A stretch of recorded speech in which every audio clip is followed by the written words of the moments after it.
और ये जो जीवन पद्धति विकसित हुई, इसको कहा धर्म।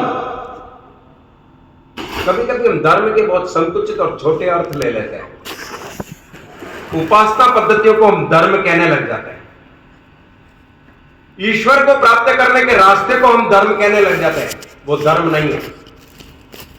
हमारे शास्त्रों में बहुत स्पष्ट रूप से कहा है, धृति क्षमा दमोस्तेयम शौचम इंद्रिय निग्रह धीर विद्या सत्यम अक्रोधो दष्टम धर्म लक्ष्य। इसमें किसी उपासना पद्धति का वर्णन है ही नहीं।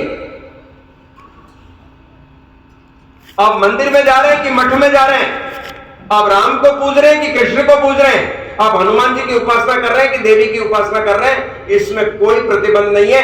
धृति क्षमा दमोस्तेयम शौचम इंद्रिय निग्रह धीर विद्या सत्यम अक्रोधो दष्टम धर्म लक्षण।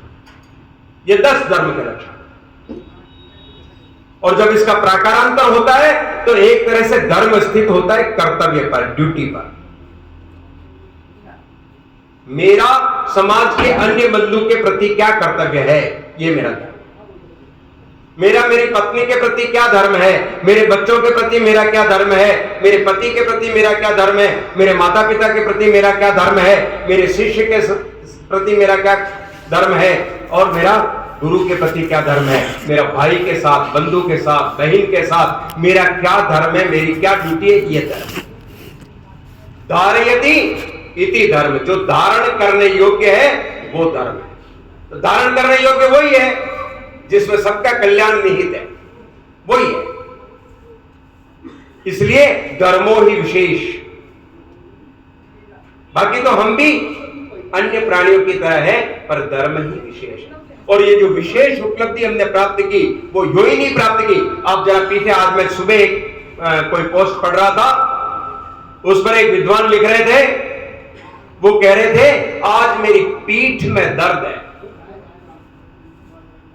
दर्द हुआ होगा वायु विकार के कारण और किसी कारण से उनकी पीठ में दर्द हुआ होगा, पर उन्होंने उसको जोड़ा कैसा? उन्होंने जोड़ा, आज मेरी पीठ में दर्द है क्योंकि मैं पीछे मुड़कर देख रहा हूं कि मेरे पुरखों ने बहुत कष्ट सहन किए। क्या बात। मेरे बाप दादाओं ने बहुत कष्ट सहन किए, मुझे वो याद आ रहा है, इसलिए मुझे वो दर्द साल रहा है, वो दर्द मुझे दुखी कर रहा है। ऐसा ही एक प्रसंग रामचरितमानस का आता है, जब भगवान राम सीता को खोजते हुए जा रहे हैं, सीते सीते सीते पुकार रहे हैं, और आकाश में एक बादल छाया हुआ है पीले रंग का, और राम कह उठते, आज आकाश के हृदय में भी गाव लगा दिखता है। तो एक पीले रुई की पट्टी लगा करके कोई दवा लगाई लगती है। अपने गांवों को, अपने हृदय के गांवों को आकाश के हृदय के गांवों से जोड़ दिया, अपनी पीड़ा को विस्तृत कर दिया। ये पीड़ा का साधारणीकरण है।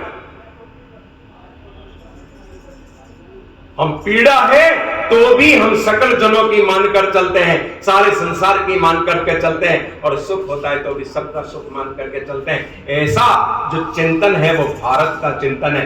लोगों ने इसको जो नाम दिया है, क्योंकि हिमालय से प्रारंभ होकर के इंदु सरोवर, हिमालय का ही और इंदु सरोवर का इंदु, ये दोनों मिलकर के हिंदू, ऐसा उन्होंने कहा कि इस धरती के ऊपर जिन्होंने ऐसी जीवन पद्धति का विकास किया वो हिंदू था। भारत माता की जय। हीनम दुष्यति स हिंदू, जीवन को हीनता से छोड़ दें, जीवन में से हीनता को निशेष कर दें, जीवन को निर्दोष बना दें, ये हिंदू उस पद्धति का विकास किया। इसलिए संसार में इसकी बराबरी कोई कर सकेगा, यह असंभव है, हो नहीं सकता। दुनिया में कोई नहीं ये कहता है, केवल और केवल इस धरती का बच्चा कहता है कि सर्वे भवन्तु सुखिनः। आत्मवत् सर्वभूतेषु मेरे एक चांटा लगाने से अगर मुझे दर्द होता है तो मैं दूसरे के भी चांटा लगाऊंगा तो उसको भी उतना ही दर्द होगा। ये अनुभूति जिसको होती है वो आत्मवत सर्वभूतेषु। मेरी तरह दूसरे में भी तो आत्मा है। मुझे अगर कष्ट होता है तो दूसरे को भी कष्ट होगा। ये हिंदुत्व है। तो हिंदुत्व ही धर्म है, धर्म ही हिंदुत्व है। हिंदुत्व के अतिरिक्त कोई धर्म नहीं है और धर्म के अतिरिक्त कोई हिंदुत्व नहीं है। और उसकी रक्षा के लिए आप सब तो पृथ्वीराज चौहान को अपना कुछ मानते हैं ना, अपना पितर भी मानते हैं ना, अपना प्रेरणा स्रोत मानते हैं ना। क्या हुआ था धर्म के लिए? वो 4 बांस 24 गज अंगुल अष्ट प्रमाण ताऊ पर सुल्तान है चूके मत चौहान। ये चंद्रवर्धन क्यों कूदता था? किस लिए आवाज लगाई उसने? धर्म की हानि हो रही थी और जिस व्यक्ति के कारण धर्म की हानि हो रही थी उसकी छाती में बाण लगा। वो इतना दूर बैठा है, 7 तवे छेद करके उसकी छाती को छेद डाला पृथ्वीराज के शब्द में दीवान। धर्म की रक्षा ऐसे। धर्म के लिए इन शरीरों को पाप कर दिया हमने धरती पर। रण कर कर रजरंगी रिव ढंकी रचरंगी। युद्ध कर करके हमने इस धरती को रंग दिया और जो धूल उड़ी ना रज उससे सूर्य को ढक दिया। जय श्री राम, जय श्री राम। ऐसा कुछ इस धर्म के लिए किया। राजा रंती देव 59 दिन के भूखे, कुछ खाने को प्राप्त हो गया थोड़ा सा। 59वें दिन अगर केवल क्षुधा सताती तो उसी समय टूट पड़ते उस पर, परंतु उसी समय एक व्यक्ति सामने आता है और वो कहता है भूख लगी है। उन्होंने अपना आधा भोजन उसको दे दिया। उसने कहा मेरी पत्नी भी भूखी है, आधे में से आधा और दे दिया। कहा मेरे बच्चे भी भूखे, आधे के आधे का आधा भी उनको दे दिया। उन्होंने कहा मेरा कुत्ता भी भूखा है। उन्होंने सर्वस्व लुटा दिया और कहा क्या? जो देवत्व उस समय प्रकट हुआ था महादेव के रूप में, उसने कहा मांग। उसने कहा कुछ नहीं मांगना। न तो हम कामिये राज्यम न स्वर्गम न पुनर्भवम कामये दुख तप्ता नाम प्राणी नामार्ति नाशना। मुझे न स्वर्ग चाहिए, न राज्य चाहिए, न पुनर्जन्म चाहिए। मुझे चाहिए कि संसार का कोई भी प्राणी दुखी नहीं। कैसी कामना, कैसी इच्छा। चंद्र टरे सूरज टरे, टरे जगत व्यवहार पे दृढ़वत राजा हरिश्चंद्र को टरे न सत्य विचार। सत्य का प्रयोग भी हमने यहां तक किया कि चंद्रमा टल सकता है, सूर्य टल सकता है, चंद्र टरे सूरज टरे, टरे जगत व्यवहार, संसार का व्यवहार बदल सकता है। प्रकृति में जो कुछ हो रहा है वो उल्टा सीधा हो सकता है। ऋतु के अनुसार जो कुछ होता है उसका उल्टा सीधा हो सकता है। पे दृढ़वत राजा हरिश्चंद्र को टरे न सत्य विचार। पर दृढ़ता से खड़ा हुआ, सत्य पर जो खड़ा है राजा हरिश्चंद्र, उसका सत्य का विचार नहीं कर सकता। स्वयं बिक गए, पत्नी बेच दी, बच्चे बेच दिए, परंतु सत्य से अडिग रहे, धर्म से अडिग रहे। धर्म तब रहता है धर्मो रक्षति रक्षिता। जिस धर्म की हम रक्षा करेंगे वो धर्म हमारी रक्षा करेगा। अगर हमने धर्म की रक्षा नहीं की तो धर्म हमारी रक्षा कदापि नहीं। धर्म केवल ऐसी एक वस्तु है जिसे हम निहारा करें, ऐसा नहीं है। धर्म के पथ पर चलना कठिन है। इसलिए मैं कहता हूं वो पीछे मुड़कर देखने की बात जो आई थी, पीछे मुड़कर अगर अपन देखेंगे तो जिस शकट को, जिस धर्म के शकट को, जिस धर्म की गाड़ी को हम जो जुआ अपने कंधों पर लेकर आगे बढ़े हैं, हमारे कंधों पर जो दिया है, पीछे मुड़कर देखें तो हमको कुछ सफेद चमकीली चीजें गहरी कंवर घाटियों में छिपी हुई मिलेगी। और वो चीजें क्या है? हमारे पुरखों की हड्डियां, अस्थियां गला करके उन्होंने धर्म की रक्षा की। एक एक पीढ़ी तक नहीं, कई कई पीढ़ियों तक केवल पुरुषों ने नहीं तो महिलाओं ने प्रतिज्ञा को पाला और धर्म की रक्षा के प्रण को पाला। छोटी सी बालिका महाराष्ट्र की एक किशोर वय को प्राप्त हो रही थी, भवानी के मंदिर में पूजा करने जा रही थी।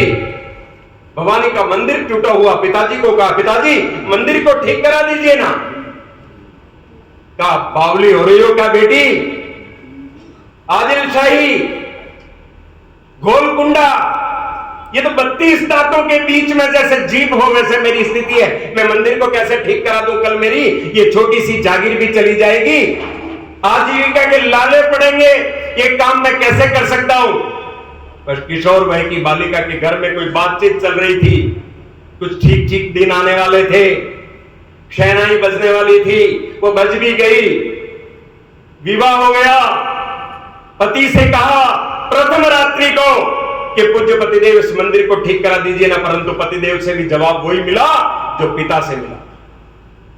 एक पीढ़ी से दूसरी पीढ़ी में प्रतिज्ञा स्थानांतरित हुई, पर सपना वही देख रही थी। और एक दिन वो दिन भी आया जब सपूत को पालने में जुलाने लगी तो दशा देश की देख शिवा तू शासक कुटिल दुराचारी, तू स्वराज्य का उदित दिवाकर कर भविष्य की तैयार। इला न देनी आपनी, ये इला धर्म है, केवल धरती नहीं है, केवल धरती इला नहीं है। इला धरती तब रहेगी, धरती का मतलब आधार, आधार का मतलब है धर्म।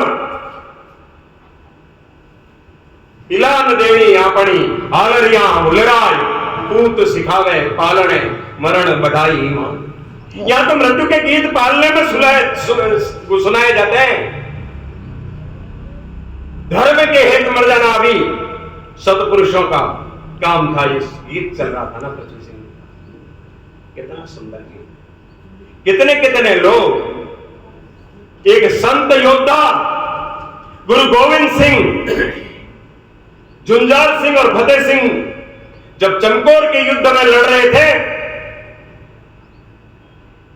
तो प्यास लगी, पानी मांगने की हिम्मत कर दी। झुंझार सिंह ने, गुरु गोविंद सिंह चिल्लाए, अरे युद्ध क्षेत्र में पानी से प्यास बुझाओगे क्या? चलाओ तलवार को इतनी तेज कि शत्रु के रक्त से तुम्हारी प्यास तृप्त हो जाए। वो दोनों वहां शहीद हो गए। मां गुजरी के साथ में 2 छोटे बालक पकड़ लिए गए। मुसलमान बनाने का दबाव चला, उन्होंने स्वीकार नहीं किया। पिता दशमेश की जय हो, धर्म की जय हो, धर्म की जय हो, पिता दशमेश की जय हो, परंतु हम धर्म नहीं छोड़ सकते, धर्म का त्याग नहीं कर सकते, धर्म को बदल नहीं सकते। धर्म हमारा जो है रहेगा। स्वधर्मम निधनम श्रेय परधर्मो भयावह। जो दूसरों ने जीवन पद्धति विकसित की है वो मेरे अनुकूल नहीं है, मेरी संसार भर की श्रेष्ठतम जीवन पद्धति है वही मेरे अनुकूल है, इसके लिए मृत्यु का वर्ण करना उचित समझूंगा। वो बालक 9 साल और 12 साल के बालक के मन में जो चॉकलेट पर फिसल जाते हैं, बिस्किट पर फिसल जाते हैं, उन दोनों के मन में कितना उदात्त भाव था कि उनको उस अहंकारी सत्ता ने, उस साम्राज्य लिप्सुओं ने, धर्मांध लोगों ने, मतांधता के शिकार ऐसे लोगों ने उनको दीवार में चुनने का प्रण ले लिया। दीवार में चुनते गए, एक बड़े वाले के छाती तक दीवार आई, छोटे वाले के गला तक आने वाली थी। बड़ा वाला रोने लगा, छोटे ने चिल्लाया, क्या भैया डर गए तुम, भयभीत हो गए, धर्म बदलना चाहते हो, इस्लाम स्वीकार करोगे? उसने कहा नहीं भैया, मैं इसलिए नहीं रो रहा हूं, मैं इसलिए रो रहा हूं कि संसार में पहले मैं आया, तू बाद में आया, और जब धर्म के लिए जाने की बारी आ रही है तो पहले तू जा रहा है क्योंकि तेरे दीवार गले तक आ गई।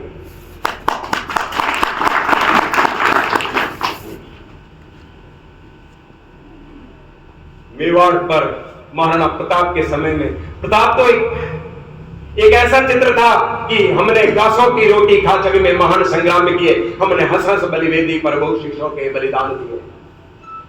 या आजादी कौन चाहे झुक झुक दो मनोहर, आधा तण चेटक चरे आध पतो परिवार। इस आजादी को, इस धर्म के स्वातंत्र को, इस धर्म के उद्घोष को जीने की लालसा कौन रखता है? आदि घास तो चेतक खाता था और आदि घास की रोटियां बनकर के प्रताप का परिवार खाता। आधा तृण चेटक चरे आध पतो परिवार। साथेड़ा सोरी नहीं आजादी री बात। मित्रों, आजादी की बात इतनी सरल नहीं है, धर्म रक्षा की बात इतनी सरल नहीं है। साथेड़ा सोरी नहीं आजादी री बात, रोटी खानी गासरी मर्यादा रह। रोटी मर्यादा के साथ घास की खाने की स्वीकारोक्ति हो। सोने चांदीरा थाल भी नीलमरे बाजोट बिना धरता कोनी, सूखे मेवेरा भोजन भी मनवाल बिना करता कोनी। सोने चांदी के थाल भी बाजोट नीलम का हो तो ऊपर धरा जा सकता है, ऐसी हैसियत थी प्रताप की इंदवा सूरज। सोने चांदीरा थाल भी नीलमरे बाजोट बिना धरता कोनी, और सूखे मेवेरा भोजन भी मनवार बिना करता कोनी। इंदवा सूरज रा बेटा बरिया रुलिया फिरिया रोटिया। इसलिए धर्म के, इस हिंदुत्व के लिए, इस प्राण प्रिय हिंदुत्व के लिए उन्होंने घास की रोटी खाना स्वीकार किया। अरे दुर्गादास ने 8 पहर 64 घड़ी गुड़ले ऊपर वास, 8 पहर 64 घड़ी घोड़े पर बैठा रहता था। सेल अणीसो सेक तो बाटी दुर्गादास, बाले की अणियों से बाटियां सेकता, घोड़े पर बैठा बैठा, और बाले से ही बाटी उठा लेता और हाथ से लेकर चल देता। विश्राम करने का, रुकने का और भोजन बनाने का समय का, रात दिन युद्ध में रत है। केवल और राजे रजवाड़ों ने किया ऐसा नहीं है। प्रताप की सेना में वो बख्तर बंद नहीं थे लोग।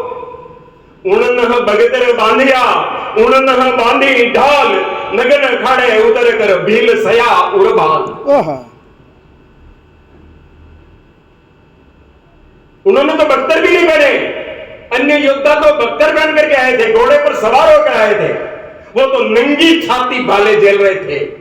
उणन बगतर बांधिया, उणन बांधी ढाल, नगन अखाड़े उतर कर भील सया उड़बाल। और ये अमरशाही के समय में कुछ थाने रह गए थे। प्रताप के समय मेवाड़ में ऊंटाला के दुर्ग की प्रसिद्ध कथा आपको पता है। सिर देने की होड़ में पहले ऊंटाला के किले में प्रवेश कौन करे? इसलिए एक सेना जब अंदर घुसने की दरवाजा नहीं तोड़ पाती है तो उसका नायक दरवाजे पर खड़ा होकर के कहता है, अब तेरे हाथी को आने दे, मेरे को इन कीलों में बांध करके दरवाजा तोड़ देगा। इधर दरवाजा टूटने की तैयारी हुई तो उधर उन्होंने कहा, ये हरावल में मेरा स्थान चला जाएगा, सेना में आगे रहने का मेरा स्थान चला जाएगा, इसलिए हे युवक मेरा सिर काट और अंदर फेंक, पहला मेरा प्रवेश होगा। एक ने सिर काट कर अंदर फेंक दिया, दूसरे ने अपने को भालों पर झूला दिया और ऊंटाला के किले को फतेह कर दिया। जी कैसा दृश्य था! ये सब धर्म के लिए था। बाकी तो बहुत कुछ मिल रहा था, क्योंकि लिखा था ना अकबर ने, अमर सिंह ने अब्दुल रहीम खान खना को कि गौड़ कछाला राघव गोखा जो करंत,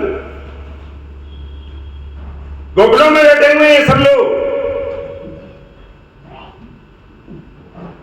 कहीं जो खाना खाने में वनचर हुआ फिर खाना खान को मालूम हो कि हम वंचर होकर के घूम रहे हैं।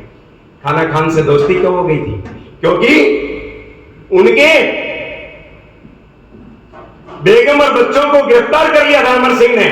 प्रताप ने कहा था ससम्मान शत्रु शिविर में अकेला लौटा कर गया। वो ससम्मान जब लौटाने गया तो अब्दुल रहीम खान खना की बेगम ने कहा, ये आपके शत्रु कैसे हो सकते हैं? ये तो देवदूत हैं, ये तो ईश्वर के दूत हैं। इन्होंने जो नारी का सम्मान किया है, मेरा जो सम्मान किया है, आपके परिवार का जो सम्मान किया है, वो देवता भी नहीं कर सकते, इतना सम्मान किया है। ये आपके शत्रु कैसे हो सकते हैं? अब्दुल रहीम खान खना लौट गए। मृत्यु से होड़ लगती है। मृत्यु को त्योहार माना जाता था केवल इसलिए कि धर्म की रक्षा। तो पुरखों की अस्थियां दिखेगी पीछे, नजर आएगी, इसलिए पीठ का दर्द कभी हो ना तो कहना ये दर्द पिछली पीढ़ियों ने भुगता हुआ दर्द है, वो मुझे साल रहा है, वो मुझे कष्ट हो रहा है। और जब ये स्मरण रहेगा तो आपकी जो ग्राम समितियां बनी है ना, जिस राम के कारण बनी है, राम का मतलब है जो कण कण में रम रहा है वो राम है, जिसमें योगी जनों का मन रमण करता है वो राम है, जो भारत के विचारों का अधिष्ठान है वो राम है। इसकी कथा राम कथा है। आप देखिए लाखों वर्षों से राम कथा चली आ रही है, पर वो कालजयी है, वो समाप्त नहीं हुई। कई पुस्तकें खत्म हो जाती है समय के साथ, कुछ 100 वर्ष चलती है, कुछ 200 वर्ष चलती है, कुछ 400 वर्ष चलती है, उसके बाद वो पुस्तक समाप्त हो जाती है, मिलती नहीं है, अप्राप्य हो जाती है। ये जो बहुत बड़ी बात है ना, पीढ़ी को अपने संस्कार हस्तांतरित करना, ये पीढ़ी को संस्कार हस्तांतरित करने का काम ये साहित्य करता है। इसलिए आप में से जो लिख सकते हैं वो लिखें, जो बोल सकते हैं वो बोलें, जो वाचिक रूप से समझा सकते हैं वो वाचिक रूप से समझाएं, और कुछ नहीं कर सकते हैं तो अपनी परंपरा को, अपनी पीढ़ी को अवश्य बताएं। इतना तो पीढ़ी को आगे ये हस्तांतरित हो जाएगा हमारा काम। और यही सत्संग है, यही सत्संग है। आप ग्राम समितियों का काम है इस समाज को जागृत करते रहना।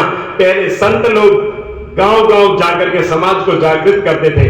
आज संतों की भी इतनी सारी संख्या और इतने सारे गांवों में पहुंचने की क्षमता नहीं है। जा रहे हैं वो भी, पर हम गृहस्थों के जिम्मे आया है कि हम समाज को जागृत रखें।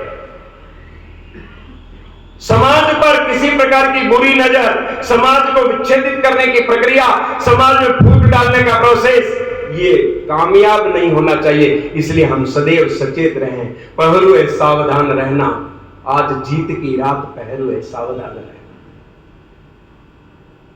देश स्वतंत्र हो गया ना, आजाद हो गया ना, वर्षों के संघर्ष के बाद आजाद हुआ।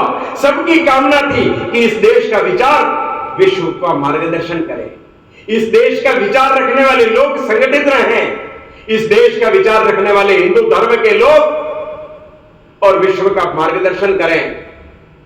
परंतु त्रिनेदाद के एक सांसद कपिल देव, डॉक्टर कपिल देव भारत आए थे।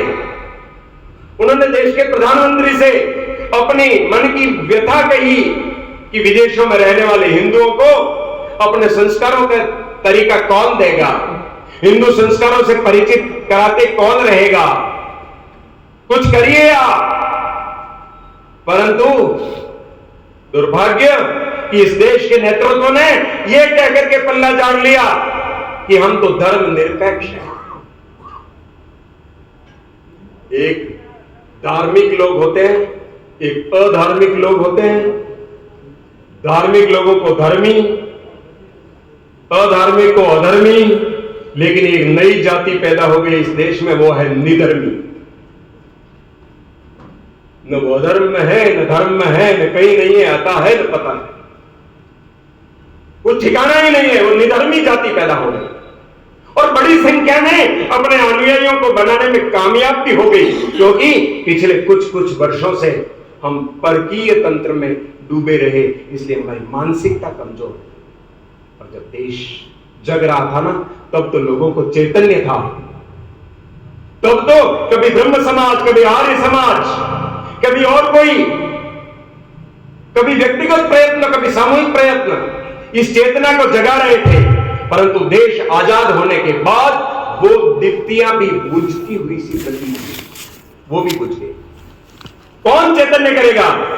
तब कपिल देव के आग्रह पर परम पूज्य गुरु जी से जब उनकी चर्चा हुई तो उन्होंने कुछ लोगों के साथ मशवरा किया और ये तय किया कि इसके लिए विश्व हिंदू परिषद की स्थापना की जाए। जन्माष्टमी 1964 को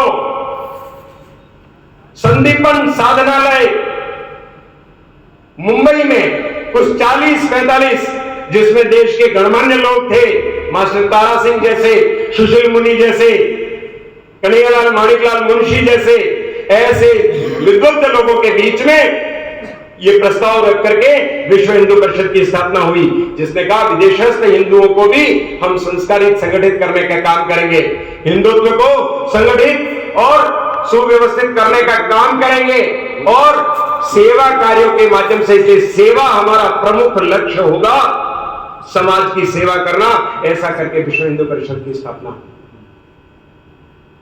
पहले सम्मेलन में ही देव वाक्य धर्मो रक्षिता रक्षिति और देव चिन्ह अक्षय वट को स्थान दिया गया। और जब ये दोनों होकर के एक दूसरा उडुपी में सम्मेलन हुआ, तब एक घोषणा की गई, हिंदव सोदरा सर्वे न हिंदू पतितो भवे, मम दीक्षा हिंदू रक्षा मम मंत्र समानता। देश भर में जागरण के अनेक काम हुए। मीनाक्षीपुरम का धर्मांतरण आप सबको ध्यान में है। देश भर से जागरण किया गया, पूरे गांव को वापस लाया गया। यह धर्म प्रसार का काम, हिंदू समाज से एक बंधु भी पराई विचारधारा का शिकार नहीं होना चाहिए, क्योंकि हम एक व्यक्ति खोते हैं ऐसा नहीं है, हमारा एक शत्रु खड़ा होता है। इसलिए जो गए हुए बंधु हैं उनको भी वापस अपने धर्म की महत्ता, अपने पूर्वजों का स्मरण करा करके उनको लौटा लाना है कि तुम मुख्य धारा में आ जाओ वापस, अपने घर वापसी का काम तुम्हारा होना चाहिए। और मुझे बहुत खुशी है कि ब्यावर परियोजना इसके अंदर देश में और एक कीर्तिमान के रूप में कार्य कर चुकी है। ये सब आपके सहयोग से हजारों हजार लोग वापस हिंदुत्व के वटवृक्ष के तले अपना आनंदमय जीवन जी रहे हैं। लेकिन सचेत तो रहना पड़ेगा, दुर्भिसंधियां बहुत चल रही है, होश खोने से काम नहीं चलेगा, जोश में भी होश बनाए रखना पड़ेगा। मेरे गांव में धर्म विरोधी कोई गतिविधि नहीं होगी, इसके लिए मैं सचेत रहूंगा और उसका एकमात्र माध्यम है यह सत्संग जारी रहना चाहिए। सत्संग भाग्य की बात है, हम विश्व हिंदू परिषद से, संघ से जुड़े, इसलिए ईश्वर ने हमारे बाटे में दिया है सत्संग, नहीं तो मिलता नहीं है, भाग्य के बिना नहीं मिलता। ईश्वर ने यह सौभाग्य हमको दिया है, निमित्त बनाया हमको कि तुम समाज जागरण का निमित्त हो। सूर्योदय तो होने वाला है, मैं आपको बता रहा हूं, हिंदुत्व का सूर्य उदय होगा, निश्चल गति से आगे बढ़ेगा। लेकिन अगर हमने कुछ किया तो लोग कहेंगे इन सब ने मिलकर ये सूर्योदय किया है। एक कविता पढ़ते थे बचपन में हम, मुर्गा बोला हुआ सवेरा, आप लोगों ने भी पढ़ी होगी। मुर्गा बोला हुआ सवेरा, मुर्गा बोलने से सवेरा नहीं होता है, पर सवेरा होते होते मुर्गा बोल जाता है। सवेरा होते होते मुर्गा बोल जाता है, इसलिए उसके कारण कहा जाता है मुर्गा बोला हुआ सवेरा। हम भी मुर्गा बोले, होगा सवेरा, होना है सवेरा। ये शताब्दी हिंदुत्व की शताब्दी है, चिरविजयी होगा हिंदुत्व। बस हम सहकारी बने इस पथ के, हम चले चले साथ में धर्म जगाते जाएं, एक एक व्यक्ति को जोड़ते जाएं, हमारा कोई बंधु बिछड़े नहीं, हमारा कोई बंधु दूर न जाए, सब मिलकर रहें और फिर कहेंगे प्रणवंतो विश्वमार्यम वसुदेव कुटुंबकम, सब खुशी रहो, आनंद से रहो, मौज से रहो। ये हमको करना है, हमको करना है। ये भाव इसलिए कि एक महल में एक रानी के गले का हार टूट गया और एक मोती नीचे गिर गया, और मोती नीचे गिरा तो गुड़कता गुड़कता जा रहा था आगे, उधर से एक दासी आई, चप्पलों सहित उसके ऊपर पैर देती हुई निकल गई। मोती को कुछ नहीं बिगड़ा, मोती गुड़कता हुआ और आगे की ओर बढ़ा। पीछे से रानी बिल्कुल सधे कदमों से मंद गति से आ रही थी, हंसनी की चाल चलती आ रही थी, मखमल के बिछोने पर पैर देती आ रही थी। उस मखमल पर वो मोती भी चला जा रहा था कि उसके पैर के अंगूठे का स्पर्श हो गया। मोती 1000 भाग में विभक्त। क्या टूट गया। बड़ी मेहनत से उसको अपनी हथेली पर लिया और पूछा, रे मोती, अभी दासी ने चप्पलों सहित पैर दिया था, तब तो तू नहीं टूटा रे, और अभी कैसे टूट रहा है? ये कोमल पैर कभी मखमल से नीचे गए नहीं, इन कोमल त्वचा का स्पर्श पा करके तू टूट गया। मोती ने मरणासन स्थिति में अपनी शक्ति संजोई और शक्ति संजो करके कहा उसने, चेरी ने पद दियो, चेरी मन दासी, चेरी ने पद दियो मेरो न घटियो मान। दासी ने पैर दे दिया, मेरा कोई मान नहीं घटा। दासी को क्या पता मेरी कीमत क्या है। क्या बात है। चेरी ने पद दियो मेरो न घटियो मान, जान हार अनजान हुई। तू जान करके अनजान बनी है, जान हार अनजान हुई, आते हैं यो पठान, इसलिए मेरा हृदय फट गया। क्या बात है। मेरे हृदय की किरचें हो गई, टुकड़े टुकड़े हो गया मेरा हृदय। तू जानने वाली, तू हीरो को पहनने वाली, तू मोतियों की कीमत को समझने वाली, तुझे मालूम है मेरी कीमत क्या है। तेने मेरे पैर का स्पर्श कैसे कर दिया बता। क्या बात है। चेरी ने पद दियो मेरो न घटियो मान, जान हार अनजान हुई, याते यो फटान। भारत माता के हृदय को, हिंदुत्व के हृदय को आप लोग पहचानने वाले हैं। हर कोई कुचल के चला जाएगा, समझ लेंगे, हर कोई कुछ भी कह देगा, चल जाएगा, तो गाली भी दे देगा, सह लेंगे, लेकिन आपने अगर उपेक्षा भी कर दी ना, तो हिंदुत्व का हृदय किरची किरची हो जाएगा, भारत माता का हृदय किरची किरची हो जाएगा। उसे संभालने की जिम्मेदारी किसकी है? क्योंकि हम एक दिन में नहीं बनती है संस्कृति, वर्षों तपस्या होती है, पीढ़ियां की पीढ़ियां गल जाती है। कितनी पीढ़ियों से सपना पाला था राम मंदिर का। एक पीढ़ी की औसत आयु 20 से 25 वर्ष होती है। 500 वर्ष हो गए, 20 पीढ़ियां बीत गई।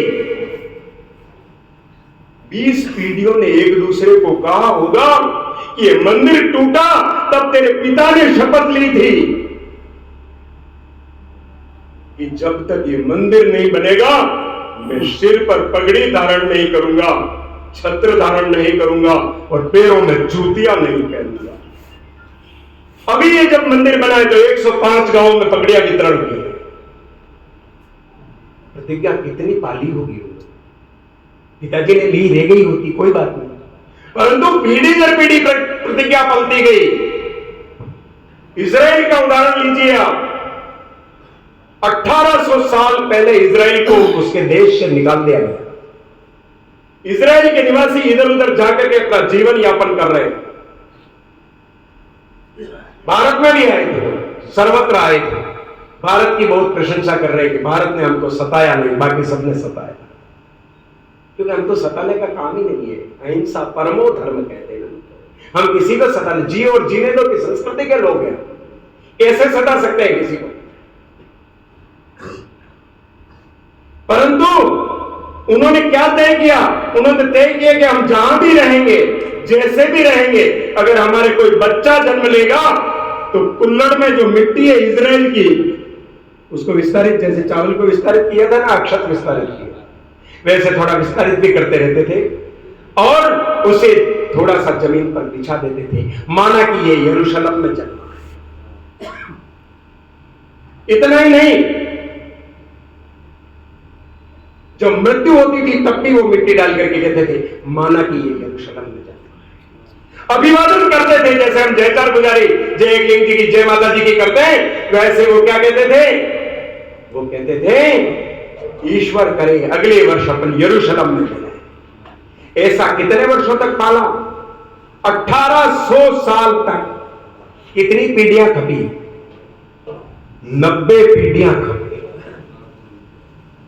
और 90 पीढ़ियों बाद उनका जज्बा कैसा? आप जब आजाद हुए तब वही समय था 1948, जब इजराइल उन्होंने वापस प्राप्त किया। और जब इजराइल वापस प्राप्त किया तो उस समय क्या हुआ? उस समय वहां के शासक ने घोषणा की कि इस देश की राष्ट्रभाषा हिब्रू हो। हिब्रू जानने वाले कितने लोग थे? 7 लोग। हिब्रू जानने वाले 7 लोग थे जो पढ़ लिख सकते थे हिब्रू। और घोषणा क्या हो गई? देश की राष्ट्रभाषा हिब्रू। लोगों ने कहा अरे हमें समझने तो दो, हिब्रू क्या है हमको भी समझ में ही नहीं आएगा। क्या समझते रहना, घोषित हो गए। और परिणाम क्या हुआ? हमने आजादी के बाद अंग्रेजी को अपनाया, इंग्लिश मीडियम को अपनाया। कितने नोबेल पुरस्कार लिए? और उन्होंने हिब्रू के आधार पर 23 नोबेल पुरस्कार जीत लिया। 23 नोबेल पुरस्कार। यह है ललक। संस्कृति को बचाने की ललक ऐसी होती है, धर्म को बचाने की ललक ऐसी होती है। मैं मर जाऊंगा पर देश जीना चाहिए। तेरा बेगम अमर रहे, हम दिन 4 रहे न रहे, ये धर्म रहना चाहिए कि देश मर गया और हम जी गए। देश मर जाए, धर्म मर जाए और हम जी जाए। पीढ़ियों तक सपना पालना पड़ता है, सतत साधना करनी पड़ती है। बार बार तो कट जाते थे युद्ध में, लगातार तो कट जाते थे। पिता मरा, वहीं पर बेटा जाकर के मर गया। बाप पढ़ो कि मैं ठोड़ो हूं, बेटा न हटिया। बाप पढ़ो कि मैं ठोड़ो हूं, बेटा न हटिया। पेच कसुंबल पागल सिर साथे कटिया। कसुंबल पाग कुंवर पदे रहती है, सफेद पाग ठकुराई होने पर। वो कसुंबल पाग बंधी हुई थी युद्ध क्षेत्र में, वो कट गई। सफेद बांधने तो आया ही नहीं। क्या बात है। बेटो घर न आयो धोड़ी बांधन नहीं, सफेद बांधने के लिए घर नहीं आया बेटा। कैसा जीवन चक्र रहा। लगातार कटते गए, कटते गए, कटते गए, पर धर्म को नहीं कटने दिया। इसलिए हम गरज कर बोल रहे हैं आज इस वाटिका में इतने सारे लोग उपस्थित होकर के धर्म की जय हो कर रहे हैं, जय श्री राम के नारे लगा रहे। क्यों लगा पा रहे हैं? क्योंकि बाप कट्या रण खेत में मायड़ जौहर जली। मेरी मां जौहर करके जल गई और मेरे पिता युद्ध क्षेत्र में कट गए। इसलिए मैं चिल्ला चिल्ला करके बोल सक रहा हूं, बाकी बोल सकता है। बाकी तो मैं भी और कुछ दूसरा बोल रहा हूं। यह धर्म की कथा। तो उत्तरदायित्व तो हमारे कंधों पर आया है। सत्संग हमारे गांव में बंद नहीं होनी चाहिए। आप जिस गांव में रह रहे हैं उस गांव में सत्संग चलनी ही चाहिए। आपके बच्चे आएंगे, आपके भाई आएंगे, बाकी लोग आएंगे, कुछ धर्म की चर्चा होगी, कुछ बाकी बात। अभी देखी होगी ना आपने द केरला स्टोरी। क्या आया था उसमें? एक ही बात आई थी, मुझे कंप्यूटर सिखा दिया, मुझे चंद्रयान की गति सिखा दी, मुझे बाकी सब कुछ सिखा दिया, मुझे मैथमेटिक्स के सारे सूत्र लौटा दिए, परंतु धर्म क्या होता है ये मुझे बताया ही नहीं गया। कभी आपने सब बताया? और वास्तव में हम बता रहे हैं। हम तो कहते हैं बस कैरियर बनाना है तेरे को। कैसे बनाना है? ऐसे बनाता जाए, और थोड़े दिनों बाद वो साइकिल का कैरियर बन जाता है, पीछे बोझा ढोने वाला। मुक्त चिंतन होता ही नहीं, क्योंकि मुक्त चिंतन उसमें पैदा होता है कि वो महाभारत के युद्ध में अर्जुन की तरह खड़ा हो जाए। और जब अर्जुन की तरह खड़ा हो जाता है, स्तंभित हो जाता है, मैं क्या करूं क्या न करूं, किम कर्तव्य विमुख जब हो जाता है, अर्जुन जब रुद्ध होता है तो भगवान कृष्ण का बुद्ध निश्रित होता है। और जब भगवान कृष्ण का बुद्ध गीता के रूप में निश्रित होता है तो महाभारत का युद्ध होता है। और जब महाभारत का युद्ध होता है तो संसार शुद्ध होता है। सरदार की। और जो धृतराष्ट्र होते हैं वो कभी युद्ध नहीं चाहते। गीता अगर आपने पढ़ी हो तो गीता का पहला श्लोक कहता है, क्या कहता है? धर्म क्षेत्रे कुरुक्षेत्रे समवेता युयोत्सवा मामकाश्च पांडवा किम कुर्वता संजय। घर से क्या लेने गए थे? घूमने गए थे क्या? तो धृतराष्ट्र तो पूछ रहे हैं पहले श्लोक में जो पूछ रहा संजय से कि संजय तू बता, धर्म क्षेत्र कुरुक्षेत्र में मेरे और पांडु के लड़के जो इकट्ठे हुए वो क्या कर रहे हैं? युद्ध करेंगे और क्या करेंगे? कर तो नहीं है, कहीं लड़ तो नहीं है। ये धृतराष्ट्र को चिंता होती है, हतराष्ट्र को चिंता नहीं। हतराष्ट्र मतलब जिसकी संपत्ति को चुरा ली गई, धृतराष्ट्र मतलब जिसने संपदा को चुराया। जिसने धर्म को चुराया वो धृतराष्ट्र है, और जिसके धर्म का हनन किया वो हतराष्ट्र है। इसलिए हतराष्ट्र हमेशा युद्ध चाहता है, कुछ न कुछ तो ले पड़ेगा। धृतराष्ट्र युद्ध नहीं चाहता, कुछ न कुछ तो लड़ाई जाएगा। इसलिए पूछ रहा है वो, धर्म क्षेत्रे कुरुक्षेत्रे समवेता युयुत्सव मामकाश्च पांडवा किम पर्वता संजय। ये किम कर्तव्य विमूढ़ होना चाहिए। किम कर्तव्य विमूढ़ होंगे तो हमको यहां से गीता मिल जाएगी, और गीता मिल जाएगी तो कर्म योग भी आ जाएगा, ज्ञान योग भी आ जाएगा, प्रेम योग भी आ जाएगा, सब कुछ आ जाएगा, सब आ जाएगा। गीता के मीमांसाकार पांडुरंग शास्त्री आठवले एक जगह पर लिखते हैं, वो कहते हैं कि गोविंद नाम का एक आदमी बहुत अच्छा है। प्रातःकाल ब्रह्म मुहूर्त में खड़ा होता है, जगता है और ईश्वर का नाम लेता है, शौच स्नान आदि करके फिर अल्पार करता है, अपने बच्चों के साथ में कुछ समय व्यतीत करता है, माता पिता की सेवा शुश्रूषा कुछ आवश्यक होती तो करता है, पत्नी के कार्य में हाथ बटाता है, समय पर लंच बॉक्स लेकर के ऑफिस जाता है, ऑफिस में भी पूरे निष्ठा से काम करता है, और लंच बॉक्स बिल्कुल लंच के समय में ही खाता है। कुछ साथियों से बातचीत करता है तो लंच के समय ही करता है, छुट्टी होने पर घर आता है, और छुट्टी होने पर घर आता है तो फिर वापस वही पत्नी को सहयोग करना, माता पिता को सहयोग करना, बच्चों की पढ़ाई देखना और कुछ देखना, ये करता है। अपन सब लोग यही करता है, वो करता ही है। वो पूछते हैं आदमी कैसा है गोविंद, आपकी दृष्टि में कैसा है?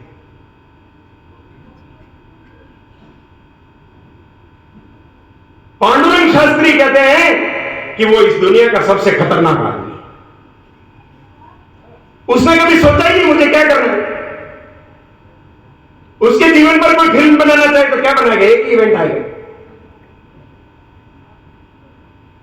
जगना, शौच स्नान आदि करना, ईश्वर का भजन करना, बाल बच्चों को देखना, माता पिता की सेवा करना, पत्नी को सहयोग करना, ऑफिस जाना, घर आना, वापस वही काम करना, टीवी देखना, समाचार सुनना, दो गप लगाना, बस। दुनिया का सबसे खतरनाक आदमी है ये। दुनिया का खतरनाक आदमी अपने को नहीं बनना है, क्योंकि उसने सोचा ही नहीं मुझे क्या करना है। कोई चलता पद चिन्हों पर कोई पद चिन्ह बनाता है, पर उसके लिए तो गाड़ी की गिटार बनी हुई है, उस पर चल रहा है बस। लीक लीक जे चले वे कायर कूर कपूर, लीक छोड़ जे चले वे सायर सिंह सपूत। खुद सोचो ना कुछ, मुझे क्या करना, नया क्या करना, नया इवेंट क्या, बच्चों को ऐसे ही पढ़ाऊंगा, और पढ़ाने का कोई तरीका हो सकता है क्या? मैं टीचर हूं तो ऑफिस में काम करने का और कोई तरीका हो सकता है क्या? और तरीके से मैं इसको बेस्ट वन बना सकता हूं क्या? जनता को मैं और किसी राहत दे सकता हूं क्या? हमने कुछ सोचा क्या? बस ऑफिस फाइल टाइपिंग करनी करते चलते चल दी, ये क्या हुआ? फिर आपके जीवन पर कोई चलचित्र कैसे बनेगा? बन ही नहीं सकता, नया जीवन में कुछ आया ही नहीं, और जैसे आए थे वैसे ही चले गए। इसलिए दुनिया के खतरनाक आदमी हो गए। इसलिए खतरनाक आदमी नहीं बनना, किम कर्तव्य विमूढ़ बनना, मैं क्या करूं क्या न करूं, ये सोचने की सामर्थ्य पैदा होनी चाहिए हमारा, ये ताकत पैदा होनी चाहिए। ये गया होगा कोई बात नहीं, वैसे भी मैं विराम देने वाला, परंतु हमारे अंदर ये सामर्थ्य पैदा हो कि हम क्या करें धर्म की रक्षा के लिए, हम नए क्या प्रयोग कर सकते हैं। मेरे गांव में नया प्रकार का काम क्या हो सकता है, धर्म के चैतन्य को जागृत करने के लिए, गांव की जनता को जागृत रखने के लिए, धर्म के दीप को और सतत तेजस्वी रूप से जलाने के लिए मैं और क्या कर सकता हूं। ये नए प्रयोग ऐसे जब सम्मेलन हो तब आकर के अपने अनुभव कथन में कहिएगा, बाकी लोग भी उसका प्रयास करेंगे। नया कुछ होना चाहिए, नूतन कुछ होना चाहिए। लीक लीक जे चले वे कायर कूर कपूत, और लीक छोड़ जे चले वे सायर सिंह सपूत। किम कर्तव्य विमूढ़ बने, धर्म की रक्षा के दीपक बने, सत्संग निरंतर चलता रहे, क्योंकि ये भाग्य की बात है कि आपको मिला है पूर्ण पूर्व पाप के खातिर हरि कथा रुचे नहीं जिनको, जिनको ईश्वर की कथा अच्छी नहीं लगती, जिसको धर्म की कथा अच्छी नहीं लगती, जिसके पूर्व जन्म के कोई पाप है। बिल्कुल।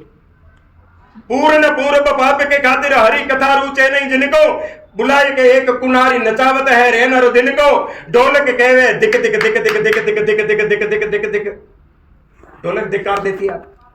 ढोलक कहती दिक दिक दिक दिक दिक, मजीरा कहवे किनको किनको किनको किनको, हाथ उठाकर तिरिया कहवे, वो जो नाच रही है ना वो हाथ उठाकर कहती है इनको इनको। पूर्ण पूर्व पाप के खातिर हरि कथा रुचे नहीं, जिनको बुलाए के एक कुनारी नचावत है रे नर दिन को, ढोलक कहवे दिक दिक दिक दिक दिक दिक, मजीरा कहवे किनको किनको, हाथ उठाकर तिरिया कहवे इनको इनको इनको।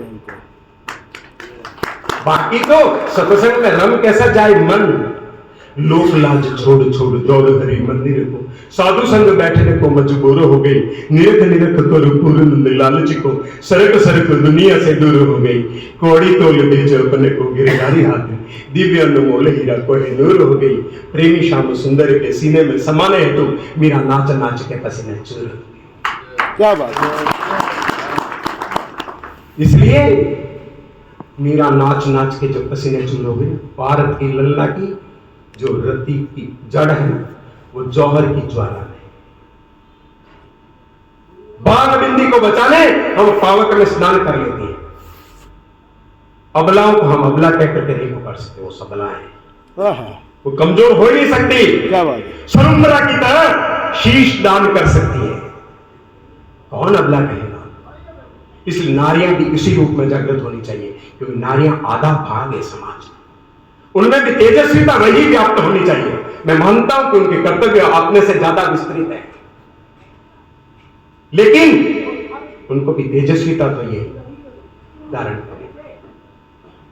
भारतीय नारी जब धारत की कटारी है तो ढीले रिदल के कमान कर देती है, और कलम सरी के कर कलम उठाती है तो वेद की ऋचाएं निर्माण कर देती है, जिंदी जल जाती है, बाल बिंदी को बचाने का पावक के कुंज में स्नान कर लेती है, और दान कर देती है सुधा का वसुधा को, और शंकर समान पान कर लेती है। क्या बात है। नर नारी सब जागृत हो, सब धर्म के दीप जलते रहे, निरंतर मेरा देश इस धर्म की ध्वजा को लिए निरंतर इतनी तीव्र गति से आगे बढ़े कि शतकों से जो हम पिछड़ गए वो वापस हम विजयी यात्रा की ओर चल पड़े। भारत माता की जय। भारत माता की जय। भारत माता की जय। धर्म की जय हो। धर्म का नाश हो। प्राणियों में सद्भावना हो। विश्व का गौ माता की जय।